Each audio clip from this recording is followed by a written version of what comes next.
Okay, welcome to the Information Revolution. This is the first episode of a podcast where you're going to hear exciting things about the worlds of information and basically about how things are changing. It's an opportunity for us to share experiences and ideas. The people who we've got here today, we're all the core hosts of it, but we're really looking forward to getting guests on. So if you listen to this and you think, yeah, I want to be in on that, or I know someone who'd be great, then please let us know. That'd be great. Um, so we're going to kick off with just some introductions on the three of us who are on the podcast. So my name's Michael Upton. I am a director of Metataxis New Zealand, which is a small consulting company, and we look after information through governance, management, and architecture. I think that's Judi, all I want to say. You might as well go next. Continue the Metataxis theme. I am his fellow director in Metataxis. And there's also a Metataxis UK, I should say. And I'm an information architect, which is going to be part of the subject today. Usually that's what I call myself. Sometimes I call myself a taxonomist. Very occasionally, on good days, I call myself an ontologist. But these are all part of information architecture. Karl. Fantastic. And I'm Karl Melrose. I lead business development and consulting for Leadership Through Data. You may have guessed. A records and information management training company. I'm based in Adelaide in Australia. I also write a blog, Meta IRM, which some people seem to find insightful. So that's probably enough, I think, about me. Superb. So what are we going to talk about today, Karl? Information architecture. Yay! and for people who Wikipedia and the Information Architecture Institute tell me that it is the structural design of shared information environments, which has actually already caused one argument because the definition's quite a bit longer. So we left off all of the most contentious bits, but then we also had an argument about whether they had to be shared and whether it was necessarily structural. So we're just going to go with the structural design of shared information environments and agree that, it's many things to many people. Indeedy. Yeah, sounds great. Yeah, that's right. I mean, I think a real focus is the organization of content and the labeling of it, the classification of it, if you like, in order to help people group it together and then find it and use it. So that's the key aspects of it for me. And I think that you can't do information management or records management without a good information architecture. Discuss. And that really is. I mean, that's the master topic for today. Really is how information architecture and records management fit together, because we all work in, with government agencies in records management, and the information architecture conversation keeps coming up because, for 20 years ago, it was just, you develop your classification scheme and that's what you'd use. And that was the end of it because it was a professional discipline done by professionals. Now, obviously, we have users. And so it's got to be something very, very different or nothing gets used. So that's the theme today, the general theme. And I mean, Michael, you've probably got, I know we were going to start with a comment from you. We're a little bit more structured today. And then, in the name of information architecture, we've structured our podcast. That's a fitting way to be, I'm sure. Yeah, well, I mean, I guess the thing that's really struck me, and in particular, obviously building working relationships with information architects such as Judi, is that in terms of thinking about records and information management, the reality of how we have to work nowadays is that we need to understand what we have. I would call that an audit. We need to bring together, a set of requirements around our information, like what on earth do we actually have, and what do we need to be able to do with it. And then we need to be able to apply structures to actually get things done. So I guess my view of information architecture is always going to be broader than if you go and talk to a web designer, where their concept would normally be solely focused on how does an end user sort of seamlessly buy a new pair of jeans or, whatever it is. Whereas I think when we're talking about information architecture and how it fits with information management or records management or both, whatever you want to call those things, I think it has to include the concept of basically controls or management, so the architecture has to serve the ability for an organization to basically meet business requirements. And so to me, just accepting, I mean, I imagine this was always true pre-digital, but certainly, accepting that we're basically operating digitally, whether or not you've got paper files to deal with as well.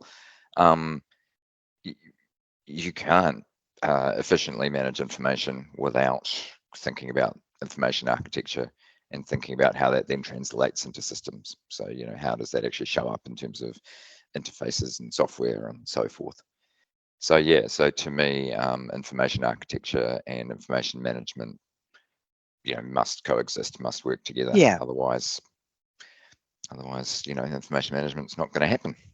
There's not going to be much exactly. management. And I mean, so you've got your IM strategy, all the things you're trying to do, but your information architecture is how you're going to do that. It's the enabler that lets you do all those good things that you're trying to do as part of your IM and RM, in my view.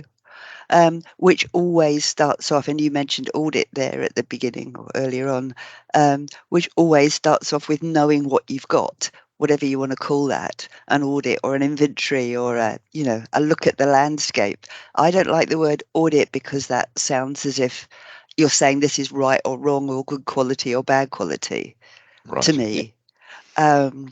Whereas I think the point is we need to know what all that stuff is, whether it's good, bad, or indifferent, in order to know what we should be doing with it going forwards. Yeah, so getting a picture of the whole landscape. Yeah, I have heard the phrase stock take, which I think is quite a reasonable way to talk about it. Yeah. What's all the stuff we've got? And, what does that tell us? Yeah. I mean, for me, I'm great. We've got some disagreements. This is good. I think IA, and it's like every architecture discipline. We're taking the idea of architecture, which is fundamentally a design discipline, and it's all about how you integrate lots of different requirements. And it's interesting. You have a look at the history of information architecture, and it was building architects starting to think about how information flowed through spaces and what that should mean for building design. And so I think what we're dealing with is really it's all about the trade-offs that we have to make. And, we're dealing with the fundamental tension between, records management, like everything else, tends to produce a set of hard requirements, a bunch of you musts, which, we might call functional requirements. It must and you must, and then it meets the real world. And, the number one, the functional and non-functional requirements. Functional requirements, a set of you musts, and non-functional requirements, it should follow this principle or do this thing. And, it's the tension between all of the you musts in records management and the non-functional requirement of people must actually use it.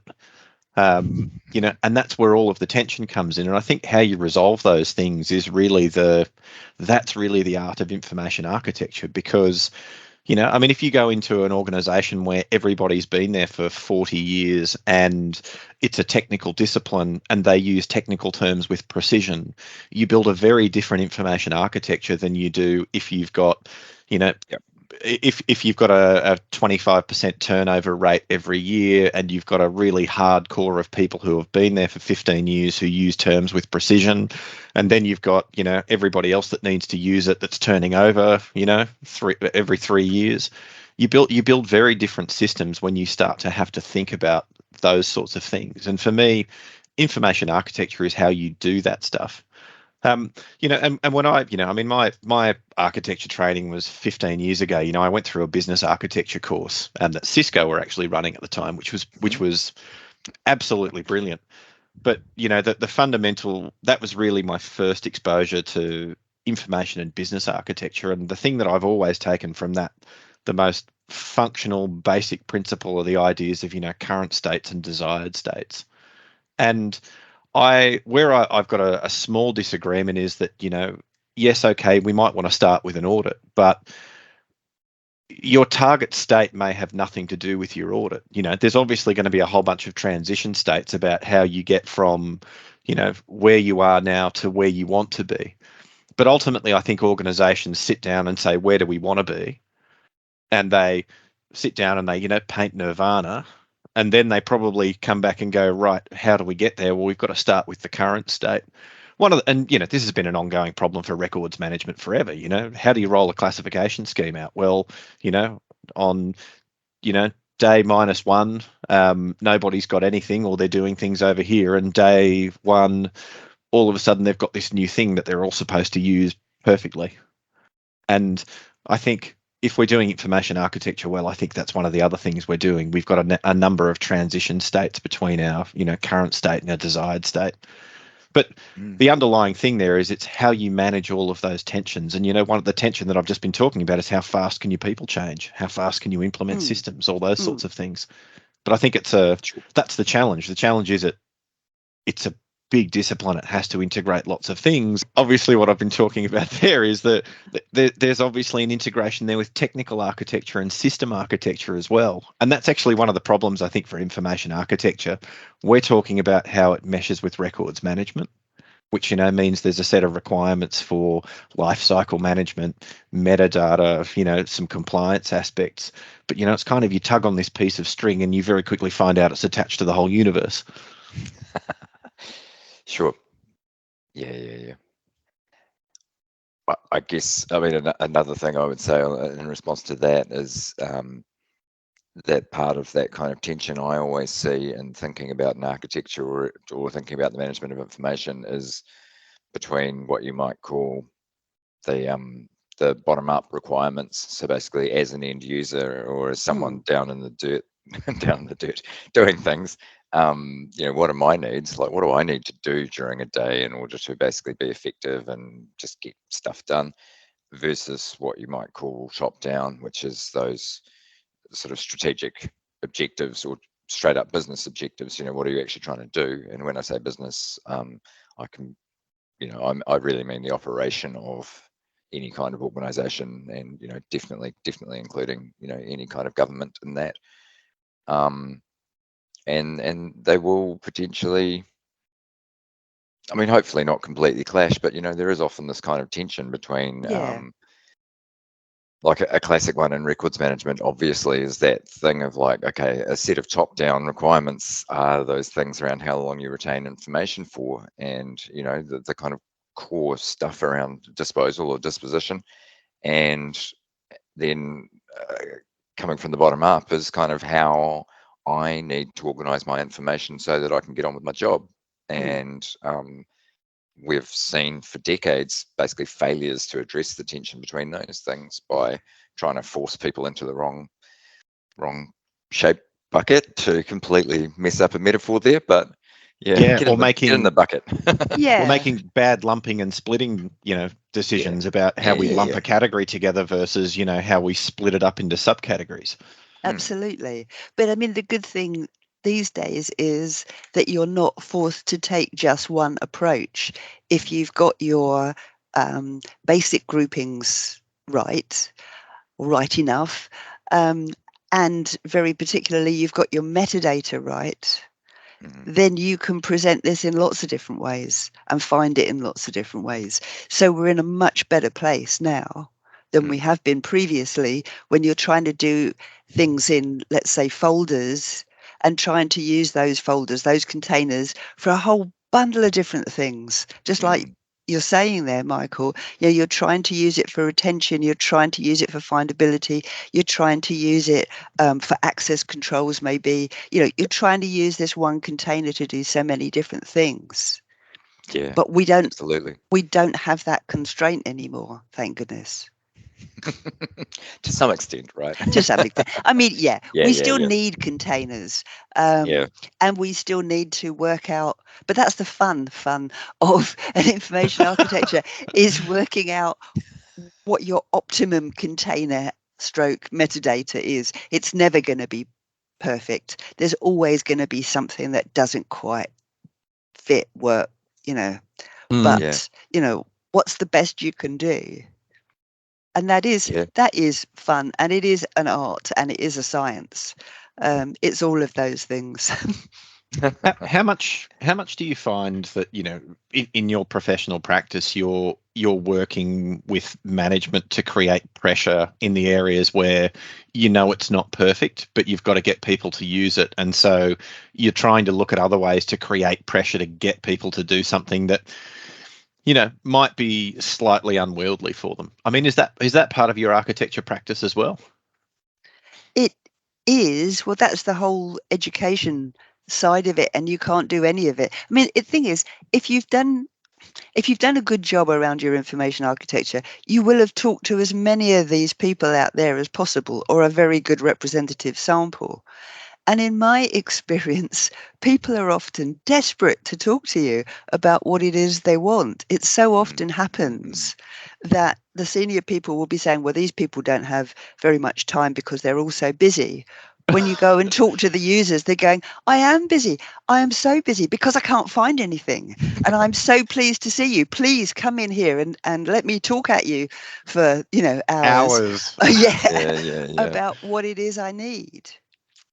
So that already starts the education process, or the upskilling, or whatever it is you want to call it. The fact that these people are already, they already feel the pain, they know what they'd like. So your job is to mold that, I suppose, to get it as consistent across the organization as you can, which is a challenge, but yeah, and obviously it does need constant follow through as well, which is a problem that I find a lot, is that people say, well, the management says, well, we've done this round of education, so sorted. Yeah. But it isn't. You need to keep reinforcing that the whole time. Which in itself is kind of a classic thing in common with information management and other information sciences, that things are never really finished as such, because your circumstances are always changing.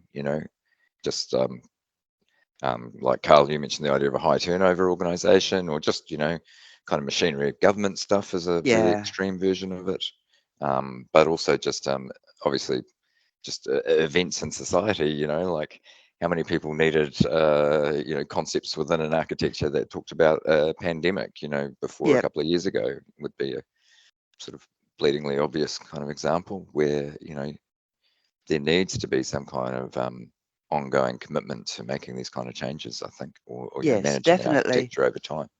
Definitely. I mean, that should be a good governance process, right? Because there is the idea of architecture governance as well, which is how you manage that transition over time and make sure the architecture remains fit for purpose. But I mean, if I've in my experience, which is I've less experience than the two of you do, but my experience has been that the things that people don't want to pay for in these sorts of engagements are, they don't want to pay for design consultation. I've literally had people say, yeah, we want you to design our classification scheme, but you can't talk to the people who have to use it, or I kid you not, and we want you to do it in. Great. This was a project. This was a recent organization who I didn't pitch for that project because it was going to be a disaster. But we don't want you to talk to our users, so they don't want to pay for design engagement. They don't want to pay for change management. They don't want to pay for training. They don't want to pay for governance. Or they don't want to implement a governance process, and then they don't want to deal with ongoing changes. And what are the 5 things or 6 things that make it successful? Design consultations, training, change management, governance, and ongoing change.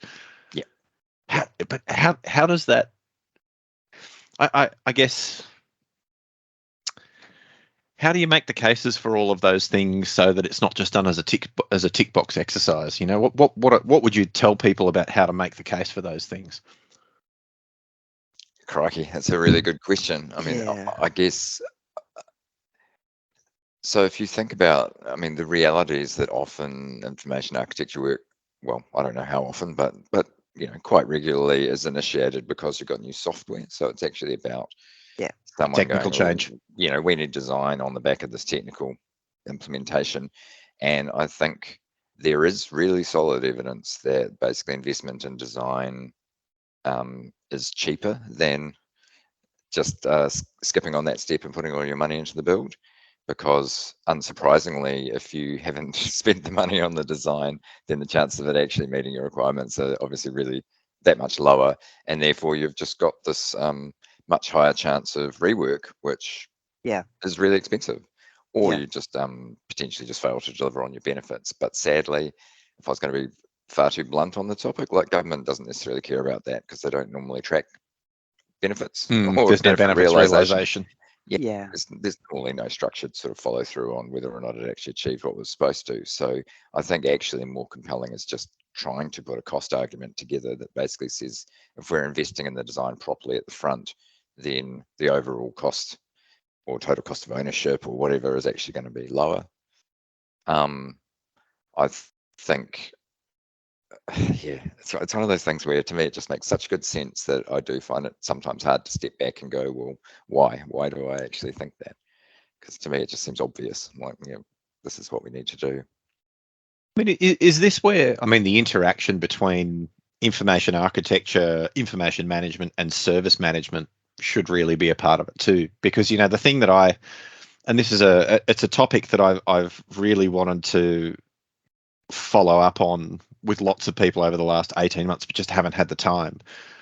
How you do things like maintain a service catalog, and then how you take your service requests. So, do you have a service desk so that, you can start to track things like, we've got these people who couldn't find these things. And I got a friend of mine at a council in New South Wales, and they have a half an FTE there dedicated to finding stuff for the DA team, because they've had, they had a, years ago they had a record system that wasn't particularly well organized, and they've had a couple of record systems, and so they've got different file series naming conventions, and then they've integrated to Authority, which has changed, naming again. And because they haven't done that work to make everything consistent, they're funding a half a head every year, which would be, I don't know, all in cost would probably be 50 grand. So the cost of finding stuff for just that team is about 50 grand a year. But do we have any awareness of that if we don't have good service management? Yeah, it's a good point. Yeah, I've certainly seen organisations who do have that kind of central service point, and they do keep records on the kinds of things they're being asked, which seems like a very, very good idea to me. So that you can see where there's room for improvement and how you could begin to tackle that. Yeah. One thing I would say is that this kind of stuff, the thing you described, Karl, that's the kind of thing I think about when I think about doing your stock take or doing your audit or whatever. It's actually, it's the value in identifying stuff in the current state that needs to be changed and understanding your requirements and how you currently meet those requirements. So I guess felt like just kind of clarifying that, like, I don't necessarily think it's just about seeing what buckets of information you have, but also how you work with them and what doesn't work about them. Yeah. And I think that's where I see a lot of the value, because I certainly take your point earlier about wanting to kind of focus on a future state and make sure you can achieve that, but also, sometimes there is just that tactical thing of, okay, this is horribly broken, why don't we fix it? And so you need to know that that's the case. Yeah.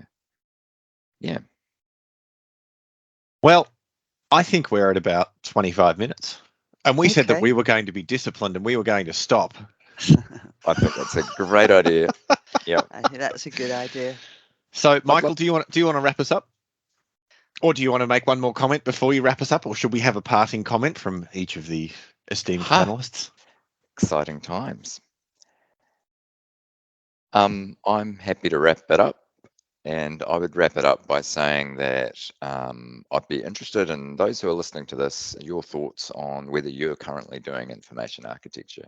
Because I think if you have got through this, you will have found that a bunch of the things we're talking about, whether or not you feel well qualified and talk about things in the same way as us, potentially you're doing some of these things, and potentially you are doing information architecture without noticing it.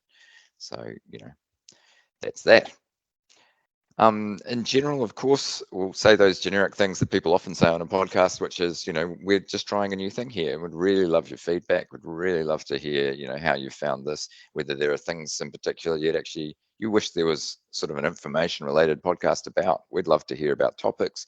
And as I mentioned at the start, we'd love to hear about guests, it'd be awesome to have other people on here to have a chat about whatever it is you want to have a chat about. We're not really running around trying to be experts. We're just trying to share our own experiences. So don't feel put off like you need to meet some magic bar that, there isn't one. Yeah, well said, Michael. Yeah, and I think Yeah. everyone's probably seen that we've all disagreed about things today. So, I think it's one of those. I definitely think it's a discipline that's open to interpretation. For sure. For sure. Nice. Alrighty. Well, catch you next time. Okay. Bye for now. Thanks, Michael. Thanks, Judi.